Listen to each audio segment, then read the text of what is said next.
Hello and welcome to this latest video. In this video we're going to be continuing looking at setting up NetBeans, and this is the second part of the looking at options. Part 1 was plugins, part 2 was the first part of options, and this is the second part of options. I think we'll be able to get through HTML and PHP today. We'll just have to see how long it takes. Okay, so here we go. If you remember last time, we just finished at Java. So if you click on HTML and JS, which is JavaScript, okay, you'll find that there's a number of pages that are here. I'm not going to load Bower for now. Maybe later we will. So let's go to CSS preprocessors, and here you need Sass, and we're going to have less because we're going to do both of them. So they've kindly given us a link to install Sass. So if you click on that, okay, it takes you to the Sass web page, and if you click on install, okay, as it says, there's a couple of ways of using Sass. We'll be using the command line. Okay, so if you're using Linux, Ruby is usually installed. Okay, I prefer to use the npm. So all you need to do is copy the npm command, come down into terminal. You need to run the command with sudo. So we'll put that in, type in my password. It will go away and download Sass and install it. Okay, so that's Sass installed. We can now go to search, and you can see it's automatically found Sass. Now let's do the same for less. As you can see, it gives you the command on the front page. So copy, oops, and sudo.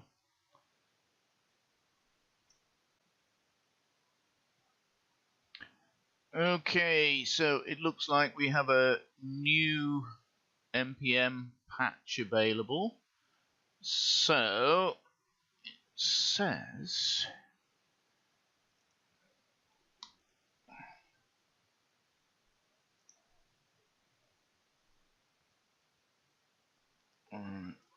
so I'll update npm as we speak, and I'll let that run in the background. So click on search in NetBeans, and you can see that it's found it. Now I tend to turn off the generate source maps. If you've got bugs, if you've got problems, then turn that back on again. But I tend to turn it off. Okay, grunt. At the moment we don't have grunt, we don't have gulp, and we don't have karma. As to mobile platforms, we will later, but not immediately, be downloading the Android SDK excuse me, and the iOS SDK, but at the moment we're not going to do that. And so we'll move on to Node.js. Okay, most of Node.js is installed, but it does actually require the sources. I found that there are problems with that. So if you click on download, it'll go away and automatically download it for you. Okay, so that's downloaded it, and it knows where it is, so that's good. Because we actually installed Node and npm before we installed NetBeans, you can see that it's found it automatically. We do need to install Express. It says Express must be selected, so if we click on install generator, okay, and again we get an npm installation script. So Okay, so we can see that npm has been updated. So again, sudo and paste, and this will download and install Express Generator.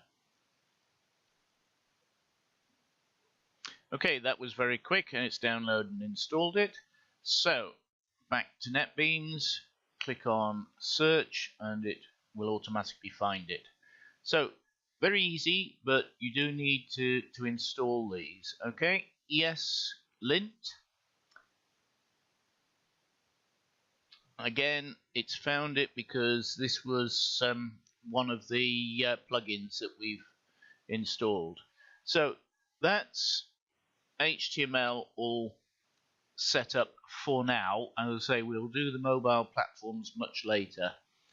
We won't do it just yet.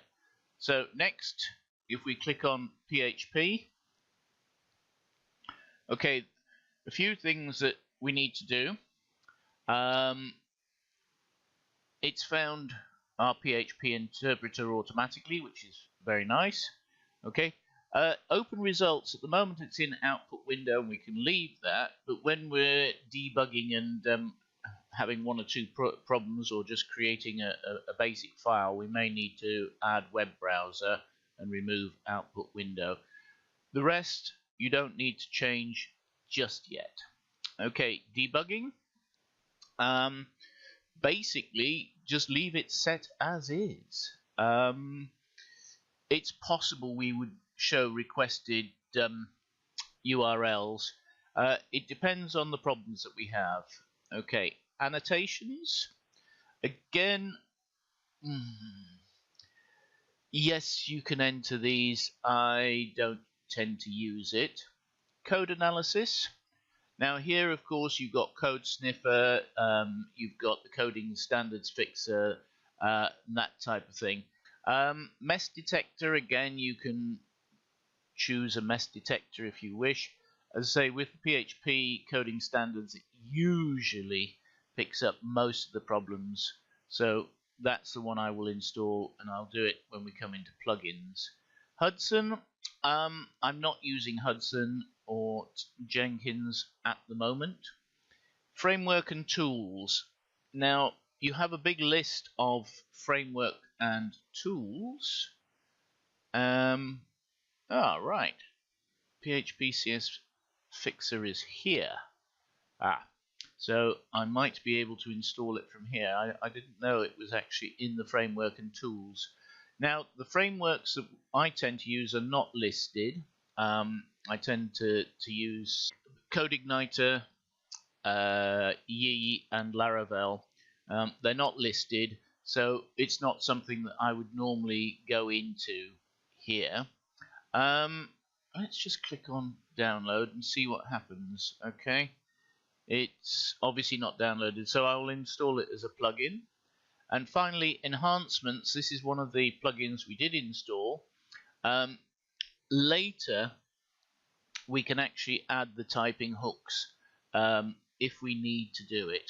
Okay, at the moment this is fine, just leave it as is. We'll just very quickly look at C, because basically it should be set to localhost and it should have found your C compiler. You don't need to do anything else with any of the other options unless you're going to write in C, which at the moment we're not going to do. This is really just for the for NetBeans itself, because occasionally it does have to do some compiling of some of the things we do. Okay, so we're going to leave it at that for this video. I hope you found it useful. Please remember to like and subscribe. My name's John, and we'll see you next time.